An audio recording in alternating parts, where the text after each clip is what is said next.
Okay, good morning to everybody. Last week we had classes on Mrs. Spielman's porch, and I decided to do them on Zoom. Why? Mrs. Spielman listens on Zoom anyway. And I'm doing my yeshiva classes at home. I'm doing my Beis Sivka classes, at least today, at home. So I decided to convenience myself, and apparently the classes that I did outside didn't play so well on the various mediums. This class is live on InsideChasidus.org, and it's also on Facebook Live and YouTube. Inside Chasidus, they have different. I have what do they call them? A channel on YouTube, and I have a page on Facebook called Inside Chasidus.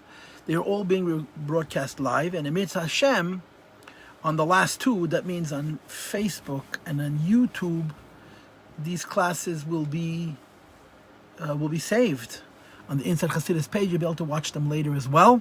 Although I must tell you straight that my audio classes are edited. These classes don't get edited, which is maybe not so good, but it's just the fact. It's the reality. This is a third class on the Maamar and hameitzar. I taught you the Maamar in a certain way, with a certain spirit, and to be very honest, I stand by it. I'm not backing away from how I taught it to you, even though when you learn the Maamar proper, you could sort of say that I'm maybe overextending the indication that I'm prioritizing, as it were, in the Maamar. And I'll tell you what that is.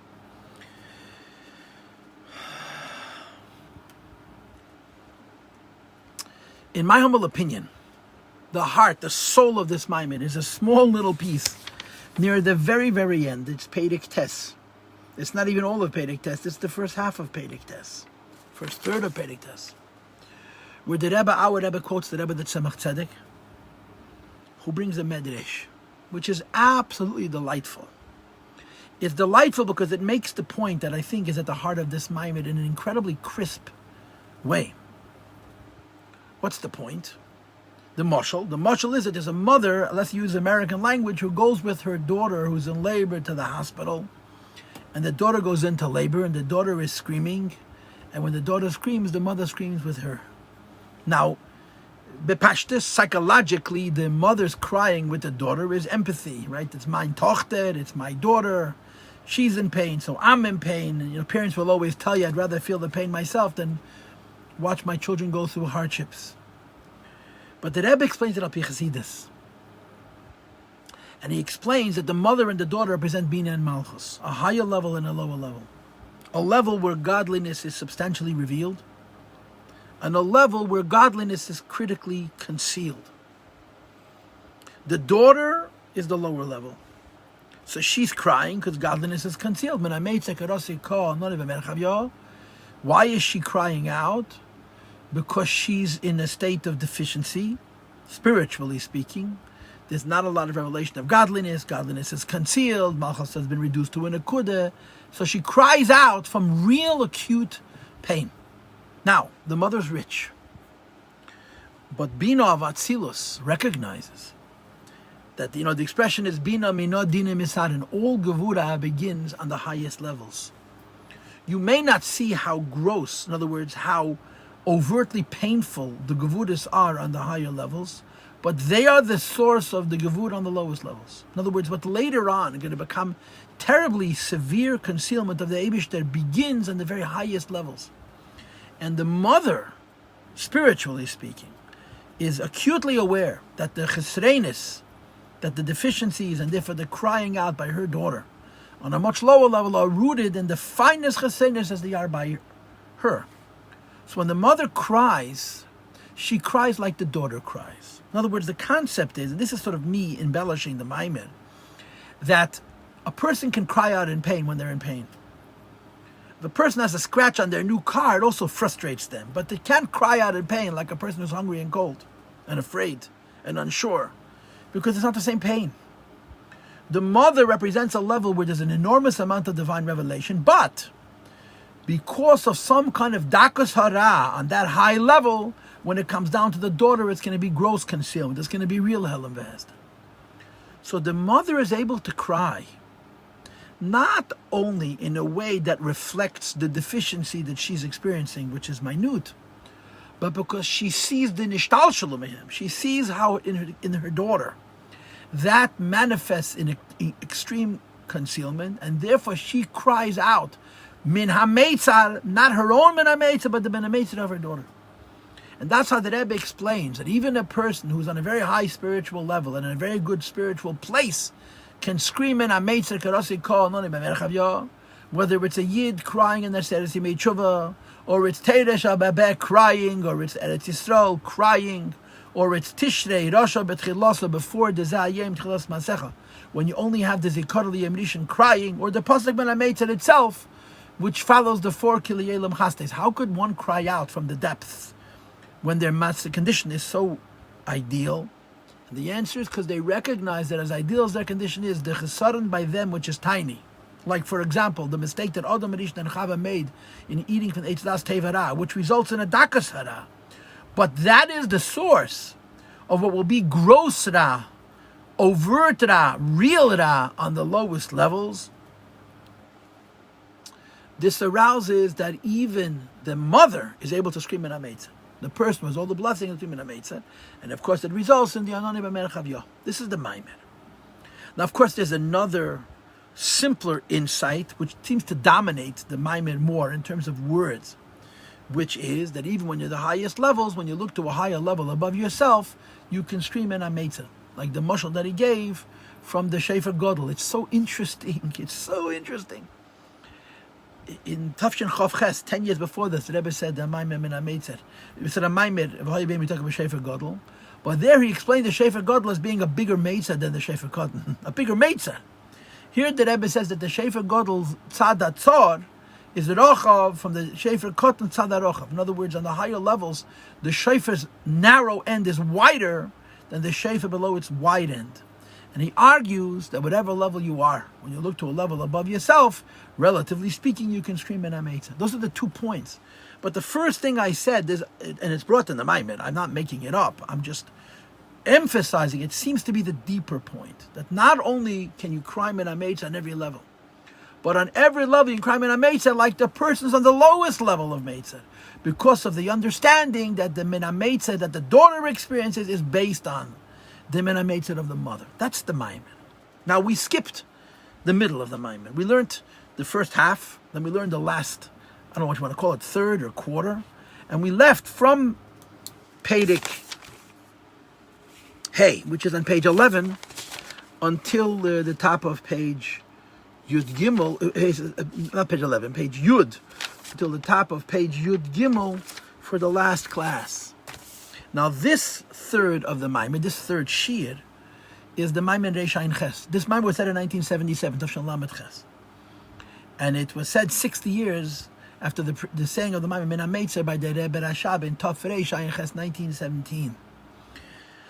And the Rebbe had just printed the Ayin Ches, so he's, so to speak, chazening the Maamar from the Ayin Ches. But what the Rebbe does is, the Maamar Ayin Ches is very long. The Rebbe just takes out a nakuda, or the nakuda of that Maamar, and it doesn't give us much of the elaboration about what Chochmah is and what Bina is. And then, of course, then you have Havein B'Chochmah and Chakein B'Bina. That's a long Maamar. And here it's mamish a few shuras, relatively speaking. But the Rebbe uses, the Maamar Min HaMeitzar, Taf Reish Ayin Ches, as a means of explaining the point that we just made. That on the lower levels, there's extreme concealment, but it all starts on the highest levels. What's going to be the form? The form is that Shem Havaya is not a good thing. Shem Havaya, it's the favorite of the Eibishter's names, right? It represents Ein Seif. In some contexts, it even represents Ein Tchila. And there's a chesaron in Shem Havaya. What's the chesaron in Shem Havaya? That the second 2 letters are not another Yud K, but they're a Vav K. Shem Havaya, Yud K Vav K, is the name of Hashem that represents Oir. All the other Shemis represent Keli, a Lakus, which is in Kelim, according to the Baal Shem Tov Shita that's brought in the Maimorim. Havaya represents Ein Sof. But Havaya represents Ein Sof, how Ein Sof is brought forward from a higher level to a lower level. I used to call it years ago, the delivery system of Ein Sof is Havaya. And there's 4 steps. Yud is the point, the nakud of what's going to be delivered. The K is the expansion of that point, and then the Vav is taking that expansion and bringing it to the next level, and the K is expanding it a second time. Says the Rebbe, Yud K Vav K, in all of its sublimeness, in all of its loftiness, the fact that the Vav K is lower than the Yud K, that is the beginning of what will become at the very, very end of the chain, a hameitzar karasi, a real hameitzar and a real cry. Because how should it be? It shouldn't be Yud K Vav K, it should be Yud K Yud K. Where every world and every level is nikudesizing, is concentrating in a point and then expanding it into that world in a way that it's unchanging from world to world. The point, of course, is that you can hardly call Vav K Tzimtzum. Vav K ain't safe. It's the Gili of ain't safe. But because it's a little bit less than the Yud K, so even though in the realms of godliness, the Vav K is only a little bit less than the Yud K, when it comes down into the lower worlds, that small limitation is going to become a huge concealment. And that's what we're going to be learning today, the Maamar from Tafrei Shayin Ches, from the Rebbe Rashab. Everything is said very briefly. The Rebbe is very mitzumtzum in his words.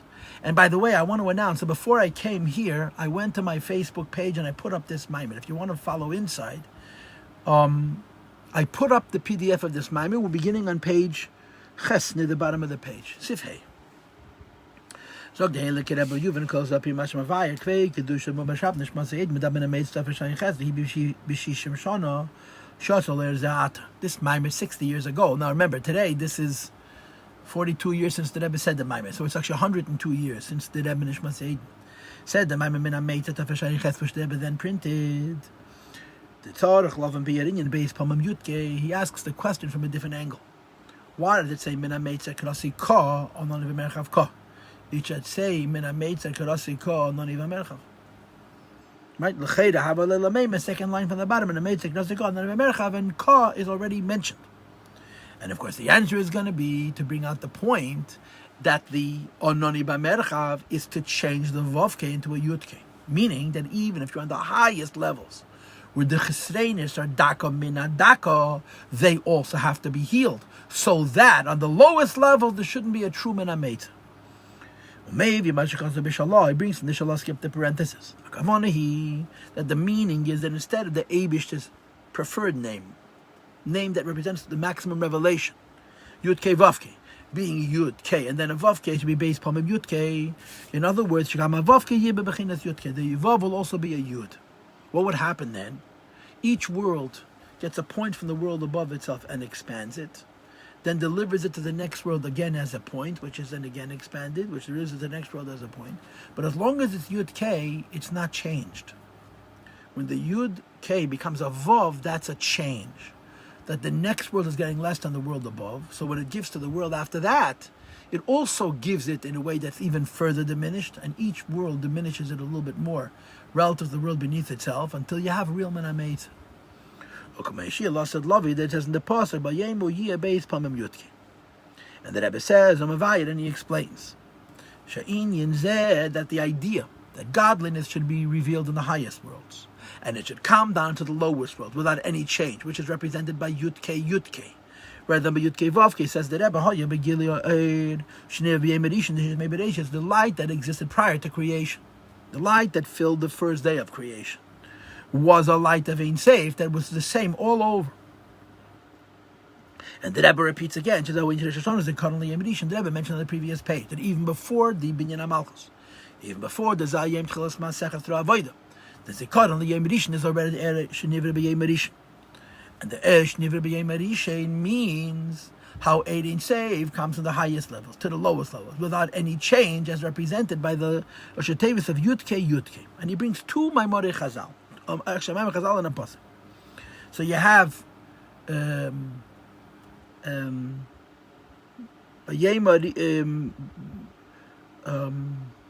let's read it inside. All of them are, first of all, the pasuk Yehiyed. Shem Eisius Yudke. Yehi is three letters, Yudke Yud. And the Rebbe says the letters Yudke Yud actually represent Yudke Yudke, but the Hey is read forward and backward, so to speak. So it's Yudke, Eishes Yudke, Gavlam Afreya Yudke. Meaning to say that the word Yihi Oil represents the idea that the Oil, which is on the first day, was Yudke Yudke, even in the lowest levels, it was the same.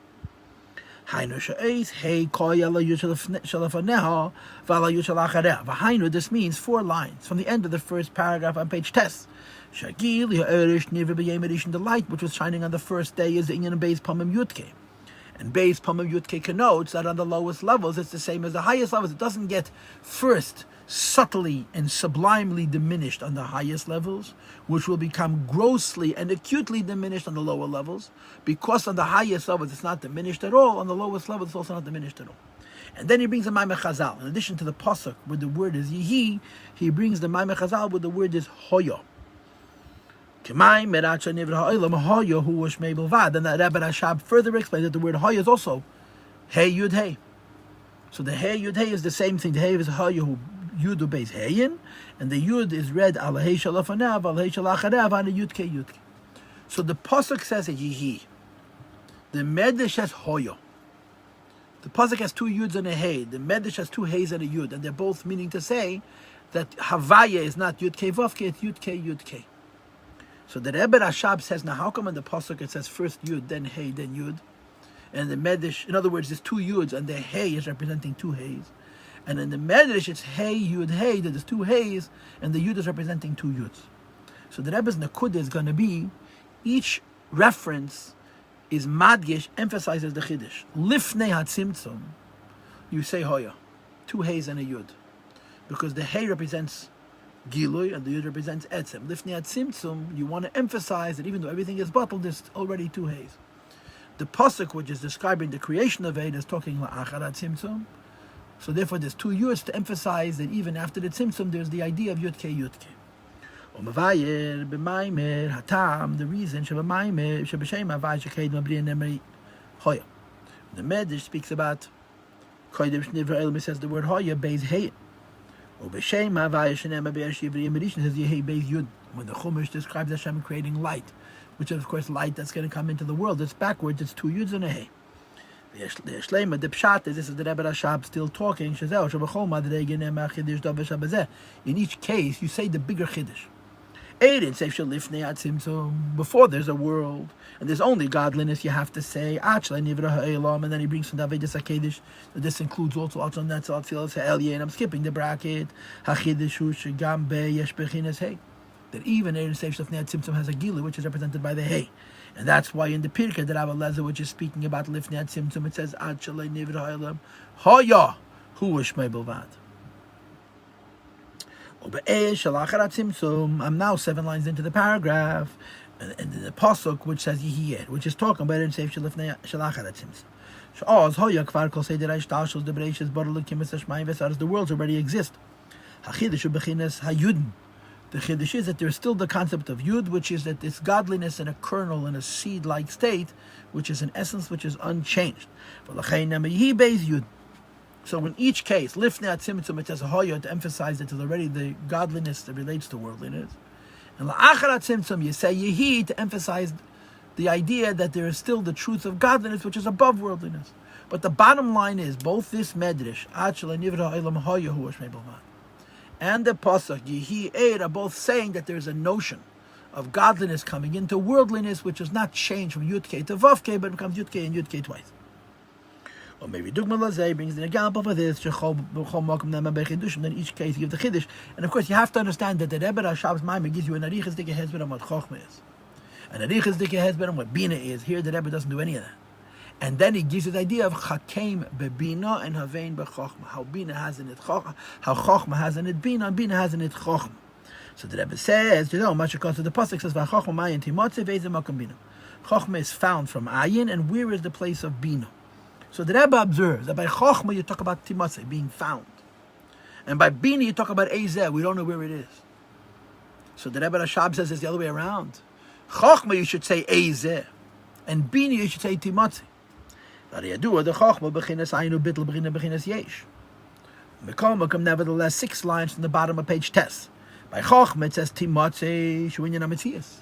By the Chochmah, it emphasizes the idea that it comes into an existence. Next line of a bina, by Chochmah,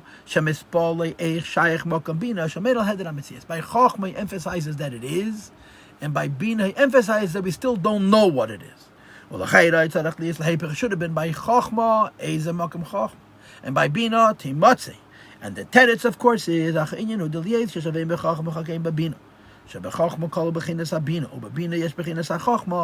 in Chochmah you have the idea of Bina, which is the Metzias of Chochmah. And in Bina, the idea of Chochmah, which is the idea of Ayin. Last words on the line, turn to page Yud now. In each case, you say the more novel idea. That Chochmah, we say Dinyan HaMetzias, and by Bina, we say Dinyan HaAyin. So the Rebbe says the same is true here. That when we talk about Hashem Havaya, and Hashem Havaya is incredibly great. It's representative of Gili Elokus. Nevertheless, Yud Kei Vav Kei is not good enough. Even though when you look at Yud Kei Vav Kei, you see Gili, but the fact that the Vav is less than the Yud means that somewhere down the line there's going to be a real hameitzar karasi ko. It's supposed to be Yud Kei, as emphasized by the Medrash. And Lifnei Tzimtzum, he emphasized that even Lifnei Tzimtzum, there's already haze. And Yehi Oyer, which is after the Tzimtzum, and there you emphasize they have Yuds.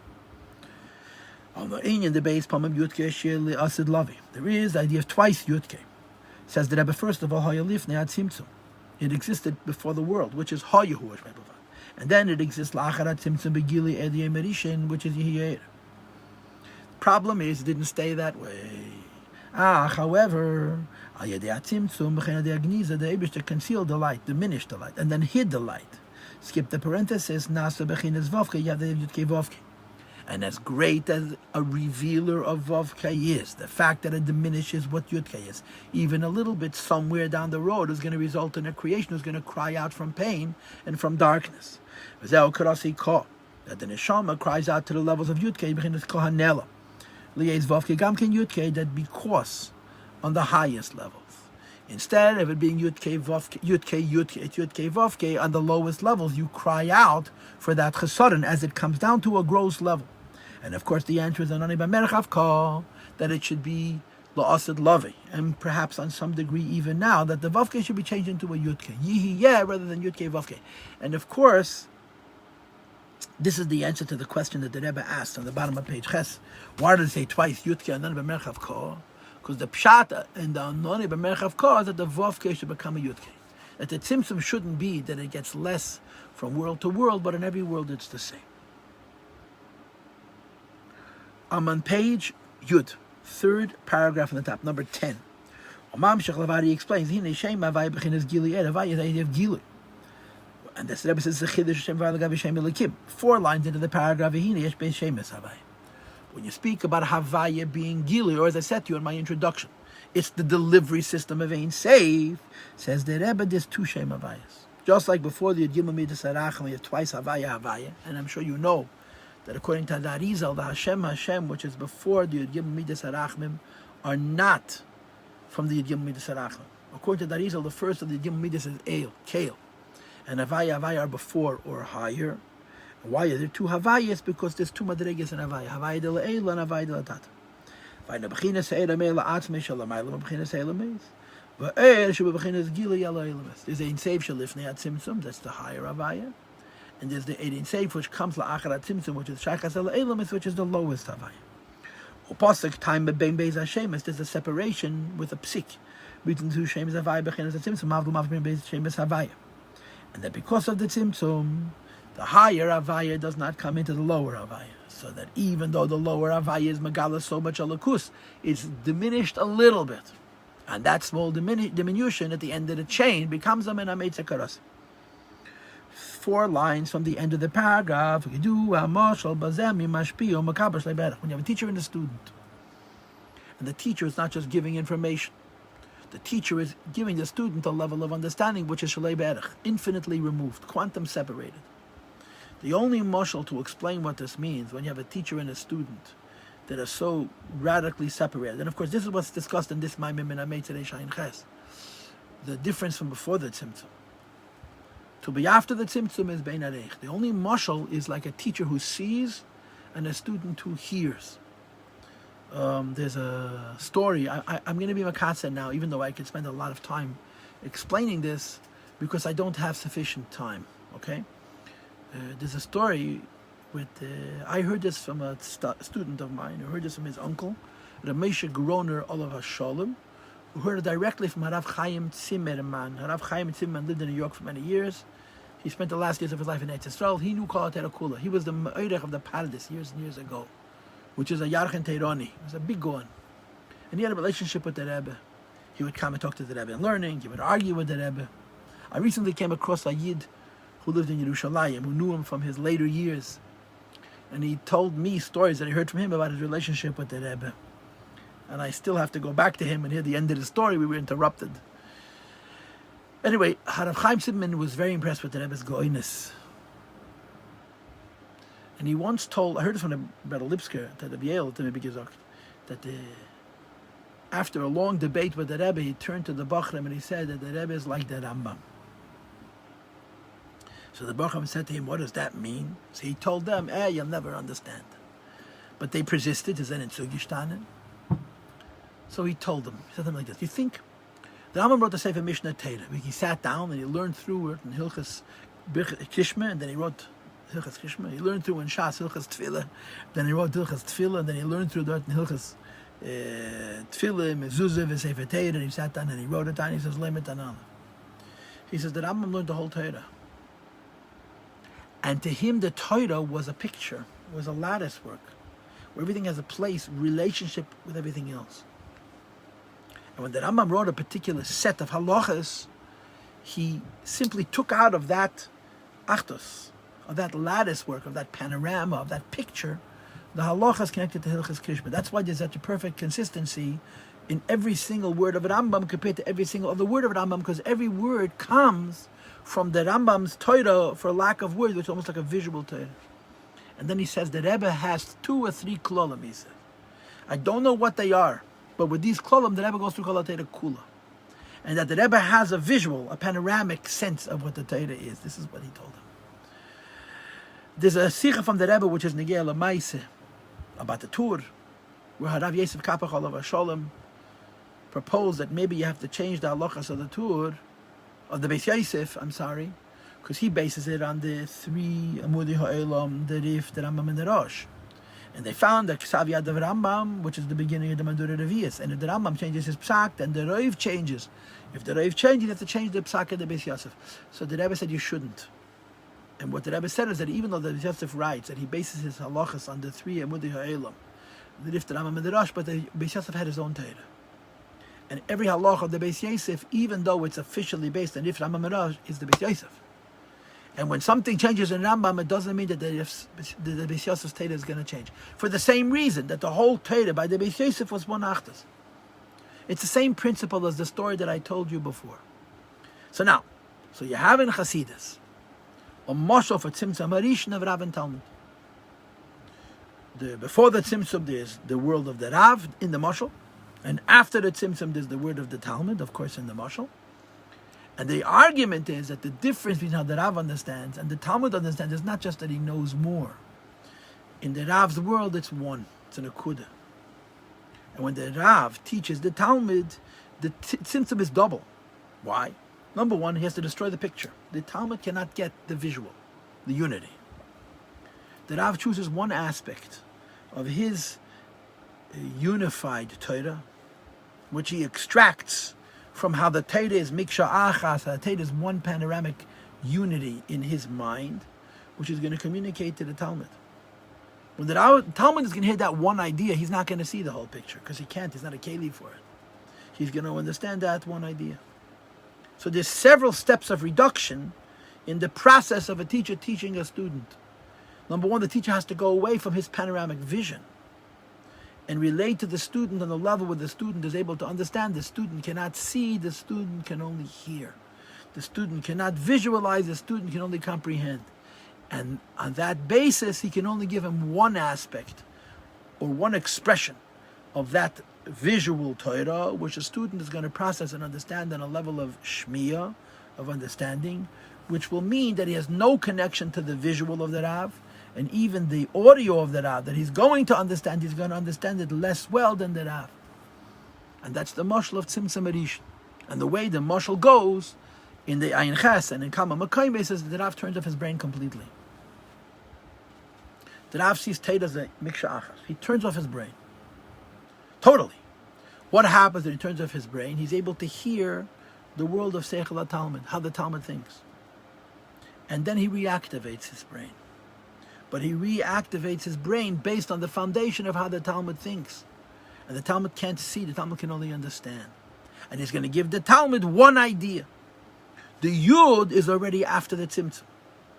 In other words, the Yud is already that aspect of the infinity of Seichel HaRav, of the unity of Seichel HaRav, which the Rav has isolated and extracted from his visual Torah to a level of an audio, of a learning and understanding, rather than visualizing and seeing Torah, which he then develops. The Yud is the point that he's going to give the student on a level of Shemiah. Hey is how he develops that point, and then the Vav K is how after he extracts that point and develops that point, he teaches it to the student. However you explain the Vav K. Sometimes my mother will say that the Vav is the Nekudas Ktsaris that he gives the Talmud, and the Hey is the Hasbara that he gives the Talmud, or that the Vav is still in the Machshavas Harav, and the Hey is what is actually giving the Talmud. That's called Shetach HaMakabel. But the bottom line is that even the Yud is after the Tzimtzum. The Yud is a concentration of one aspect of the world of the Seichel HaRav. Now, if it would be Yud K, Yud K, Yud K, at least that aspect is coming to the Talmud unchanged. The fact that it's Yud K Vav K means even that aspect is being diminished. Let's read it inside. Okay, I'm on page Yud, the third paragraph from the top, the last four lines, in the relation between a teacher and a student, where there's a shalei be'erech, the student and the teacher are not relative to each other. They're incomparably separated, quantum separated. For the teacher to teach the student. So the teacher must, the way the teacher learns and understands has to be totally removed. And then he's going to bring forward one aspect of a picturesque knowledge on a level that's called hearing or understanding, which is going to communicate to the student. And the Rebbe says, and in this, I'm reading the last paragraph now, that the teacher diminishes from his seichel, the teacher student, there's also four steps. And the Rebbe goes through all four of the steps, right? Haschala Shamavaya is Yud, which is the idea of Nekuda, which is already Ha'erish and Nivdol v'Nifrish, which are the Shaykhs to the Talmud. And then the Rebbe says 3 lines from the bottom about this Yud V'yesh v'Zeh in Yonim. The first is Orak Nekuda Echad Me'er HaKedim, and the second is Teresh Agilu Be'efen Shekolo Eir Baba B'chinas Nekuda Echad. This is a very, very important idea. If we go with the Mashal of Rav and Talmud, where the teacher turns off his seichel completely, and then when he turns it back on, he brings out one aspect, which is l'fiyerech, the level of the Talmud. Pratim, Shmiya, as it's an akuda, which is later going to be expanded. That means that even the Yud is so diminished compared to the Seichel HaRav, it's unbelievable. So the Rebbe says there's 2 different interpretations of the Yud. The lower interpretation of the Yud, which he says first, is that what that Yud represents is only one aspect of Seichel HaRav, and the rest of it's lost. That's Ha'alef, Shezorak Nekuda Echad Me'er HaKedim. But there's a much deeper understanding of the Yud, and that is that even though the Rav is turning off his brain completely, so that the Madrege Seichel HaTalmud enters into his mental space, intellectual space, and then he extracts from his infinite Seichel, relatively speaking, a Nekuda Achad, which is the Seichel HaTalmud, but it says in Chassidus that in that Nekuda, hidden, subliminally, is all of Seichel HaRav. That's the second thing. Second line from the bottom, Habeis, Shereishes Agilu Ba'ifn, that the initial revelation is such, Shekol Ha'er Baba B'chinas Nekuda Achaz, B'chinas Tzimtzum. In other words, even though overtly this Nekuda is only one aspect of the theoretical infinity of Seichel HaRav, in a hidden way, the whole of Seichel HaRav is in that Nekuda. And of course, the Rebbe, our Rebbe, is more concerned with the second pshat than to the first pshat, because he doesn't want to see the Yud only as a tzimtzum of a diminution. He wants to see the Yud as a tzimtzum of concentration. That really, if you're smart enough, the Rav is really giving you all of his chokhmah, even though overtly he's giving you an akud of one aspect of a theoretical infinity of Chokhmah. Hidden there is all the infinite Chokhmah of the Rav. So if you explain the Nekuda bepashtus, the Yud is also a Tzimtzum. But if you explain the Nekuda on the deeper level, that the Reishis Agili or Be'efen, Shakol ha'er ba b'bchinas Nekuda b'bchinas Tzimtzum, but it's all there. If you go on that second oifen, that means the Talmud really has everything that Rav has. But it's delivered to him, so to speak, one idea at a time. And when it's delivered to him one idea at a time, the beginning of that first idea is very reduced, but it has within it all the potential of what the Rav knows, so the student can extrapolate backwards and know everything his teacher knows. On top of page Yud Aleph, it begins. The difference between the first concept of Nekuda and the second concept of Nekuda, Shanakuda shebechenu seif b'drega acherein me'er ha'elyon is the Nekuda b'leitzir klal, because kiven Shanakuda zu ein hashpah adayim. If you describe this Nekuda as being the end of the level of the Seichel Harav, which is the second idea on the bottom of the previous page. In other words, the Rebbe said on the bottom of page Yud, Aleph and Beis. On the top of Yud Aleph, he does it in the order of Beis and Aleph. The higher idea of Nekuda is that all of the Seichel Harav is reduced to a Nekuda Achreina. So this is a Yud B'Leitzir. V'ilu ha-Nekuda Shemera Reichas HaGilui. When you have the second level, where the Rav is being mashpia b'tzimtzum, thank you very much. That's already, what do you say? Nekuda zu ein hashpah adayim, but leisherish bubble. If sharius hashpah bulvad. No, I read it wrong. Kivan sheyeches kvad lein hashpah rebechin says it's al kol pona. So now these 8 lines could be an hour-long shir, honestly. But I think I'm teaching it correctly. That the first oifen on the bottom of Yud is the second oifen on the top of Yud Aleph. The idea that the Talmud is actually learning something. What the Talmud is learning is much less than what the Rav has. The second idea in the bottom of Yud is the first idea on top of Yud Aleph. The Talmud's not learning anything, because the Rav is giving him everything, but in the form of a Nekuda, which becomes hidden. The student doesn't get it now, but over time, by much learning and extrapolating, he can come back to it. The bottom line is the Yud represents a Tzimtzum, A, that delivers to the Talmud a lesser idea, B, but hidden in that lesser idea is a Kol Eimek Seichel Harav. Then it says, page Yud Aleph, 5 lines into the page, Echach Bo is Hey, and the idea of Hey is to expand it, and the Rebbe says, Shamashpia Mefarad Ba'atzmi Abratim. This is the way the teacher is preparing his class. He's not teaching it yet. He extracts a Nekuda of his Eimek HaSeichel on the 2 levels of what the Nekuda means. But the lower level of the Nekuda, the revealed level of the Nekuda, the Metzias of the Nekuda, is the idea that he's teaching the student, and he develops it in his own mind to be a Shir, to be an Erech and a Reichev. And he calls this Shir B'Yatzmi. And he brings the Vart from the Magid. The Vart from the Magid doesn't belong here. This is, forgive me for saying it, the Rebbe has to throw this Teiras HaMagid into every Rosh Hashanah Maimer. The Vart about Yisrael Olam Machshava, that the Yidden are anticipated before they actually exist.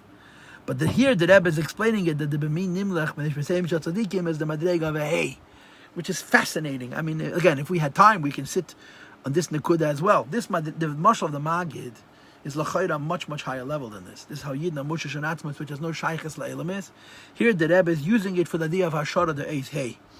V'tzarech Iyun, v'tzarech Bir, v'yesh Levair, v'ein Azman Groma. And then the Rebbe says, 6 lines from the end, on them calls U'adayin K'meishu B'Sharosti Shalom Mashpia. The Yud is the point that the Rav is going to teach the Talmud. The Hey is how the Rav develops that thought that he's planning to teach the Talmud for himself. And again, the dogma to the B'min Nimlach is, I think, quite remote. There's a Oymek here for sure, but the Rebbe is mentioning that the Rebbe can't miss Rosh Hashanah Maimer without bringing this Teiras HaMagid. There are certain things the Rebbe almost needs to mention in the Maimer Rosh Hashanah. One of them is the idea of his Havas Hazman, which he mentioned on the first page, or he said it in the previous Maimer. The previous Maimer he mentioned it.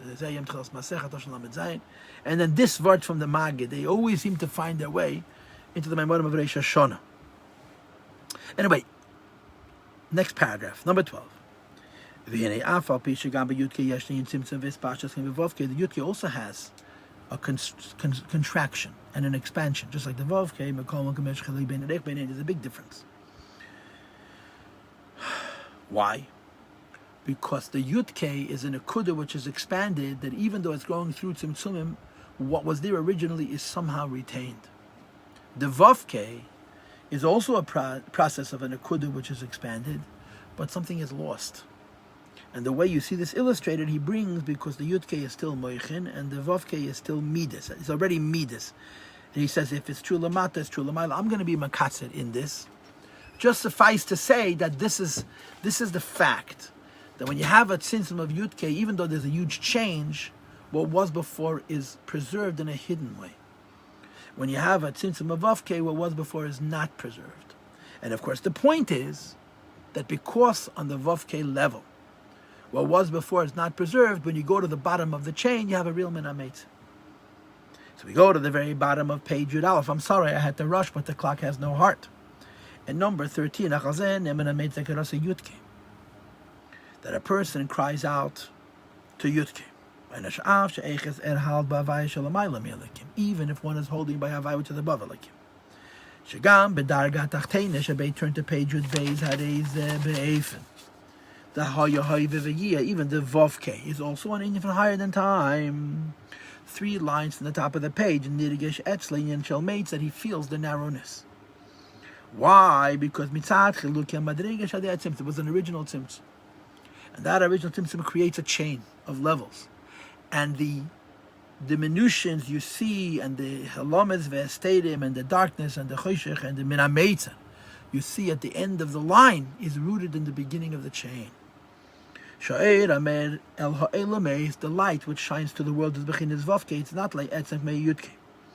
And therefore, when you get low enough, it's going to be the daughter crying. And when the mother sees the daughter crying, she cries just like the daughter cries, because she knows that she's the source of the daughter's pain. 5 lines into the page, Min hameitzar Karasi Ka, we want to bring down the hidden Yudke. In other words, Havai Shelefnei HaTzimtzum, where the aid is Me'ela Asmei Shalamayla, Me'ela Shasham Ben Chilik Ben Vavke Yudke. We want to bring down a light into the worlds, where even on the lowest levels, even though there's a tzimtzum, for the sake of Gilui, it's the same way. And he gives the dugma from Ke'ech HaRatzon. And I believe this is also in Reisha in Ches, and I believe that's in Reisha in Ches Ba'ariches. That just like you have Yudke Vavke, in Ishtal Shlos, you have Yudke Vavke in will. The will for Yud, and the will for Hey, and the will for Vav, and the will for the second Hey. But we know about will, that it's higher than Seichel. It's infinite, so it never changes.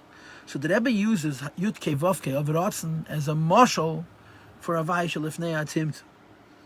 V'av sheyesh bei Ritzeines Pratim, though there are different Ritzeines. V'ad sheyesh daled madreges, there's 4 levels in Ratzon.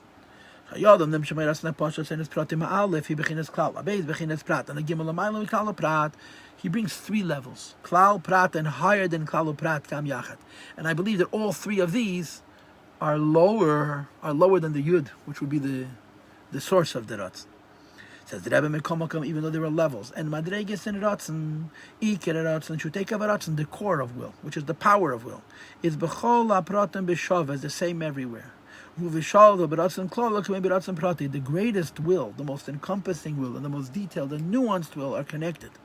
Like it says in Chazal, it's a medrash. Al Tiyeshe V'Shekel Mitzvah Shel Teira. You can't measure the mitzvahs of the Teira, because Kalas Shabakalas and Chodesh Chavunos, they're exactly the same. That even though there's Chaluki Pratim, but on the level of Seichel, one is very important, the other is very minor.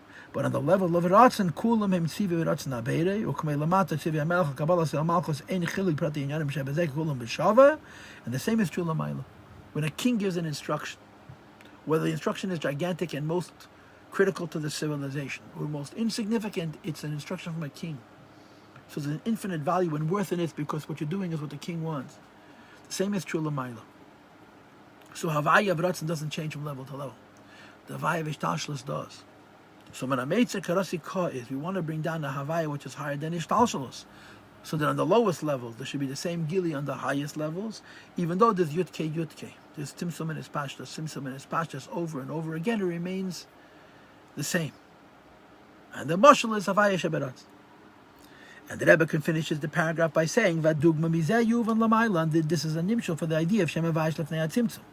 And there's no difference between Vavke and Yudke. So you get the point, right?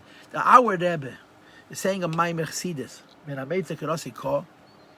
And like I said in the beginning, I think that the Nekud of the Maamar is this Tzemach Tzedek's Medrash and the mashal from the Medrash. But he develops it by using the mashal from the Rebbe Rashab in Tafrei Shayin Ches of Chochma and Bina and Midas and Malchus, Yud K, Vav K, that they're taka on the highest levels, but they're the source of all the alamas v'steirim, which are going to become much lower and worse on the lowest levels, to change it into Yud K, Yud K. Page Yud Beis, Sif Ches, bottom of the page, number 14. Before we blow shofar, we say hameitzar. That afal pi, even though we ask the question, a person is so blessed, even before he blows shofar. Why? The last 12 days of it, and the Yemei Aslichas, and Rosh Hashanah, until the Achon L'Tkiyah Shofar. But before he even blows shofar, he already has miyad yam le'yapsu hagdash v'rachava bona chayim ezein revicho. So he has everything begashmis abaruchni. So what's he screaming when hameitzar? V'ki vanchaneis tam le'kol on yonim gashmi v'aden neis le'gam kol on yonim aruchnim heim bechinas hakelim heim bechinas ha'oyer. This detail about kelim and eir, I don't know. It's something which titillates me. He says you get every brach on the level of keli, every brach on the level of eir. Ki davke k'shabal tachas hashleimus. So Hashem doesn't only give the oil, gives the keli. Nevertheless, last line of the page, Faket, now they have all the brachas. You scream in hameitzar again. Why? Because you're like the mother who hears the pain of the daughter. Since all of the blessings that he has and all the lights that he has come from Shem Havaya, and Shem Havaya has a Yud and a K, but also has a Vav and a K. It causes them in hameitzar. It does not cause them in hameitzar, because relatively speaking, Vav K is lower than Yud K, but because he hears the cry of the daughter. And of course, the teretz is not only by Merchav Ka, that Hashem should be Megala Eidin Seif Shlefnei Tzimtzum, which is B'chol Malka and B'Shava, that even Lamata should be Gila Kus, as Evil Lamayla. This is the Maamar. I hope this shir was clear. You know, I know that when I sit in front of people, I'm more aware of who I'm talking to, and I may explain a little bit better. When I sit by myself in my home, maybe I speak a little bit on a higher level, but I trust that it was clear. And Mitzvah, tomorrow is Wednesday, right? I'm not planning on having a shir, but you never know. Maybe I'll sneak one in. We're planning to learn in Mitzvah the next Maamar, which is Shuvi Yisrael Tavshan Lamed Ches. And I'm going to tell you right now that the next two Maimorim, Shuvi Yisrael and the Maamar from Hazinu, which begins Kinesh Yad Kinei, are a hemshech to this one. Because those Maimorim, like this Maimorim, share this theme, that you can be on the highest levels and still cry from a narrowness, from a pain, from a depth, because compared to even higher, to Rachmanas on you. But the way that Rebbe is going to present it, he's not going to use the mashal from a mother who cries for her daughter. He's going to bring in both of those Maimorim. It says in Chassidus, Avinu Av HaRachman, B'rachamecha Rabem Rachem Aleinu. It says in Likutei Torah, we ask Hashem that Hashem should have mercy on us with His mercies. And the question is, why do we need Hashem to have Rachmanas on us? Why can't we have Rachmanas on ourselves? And the answer is because we don't know how great the Rachmanas it is on us. We need the Eibush to have Rachmanas. And the argument is the same. Only the Eibush sees that even the Yidden who are in the highest Madreges are still in a Maimah, the Matzav of Kicha Shalta Ba'avinecha, and they need to have even Shuva Yisrael. And the same is true in the Maimah of Kinesha Yor Kinei. I'll see you then in Mitzvah Shem.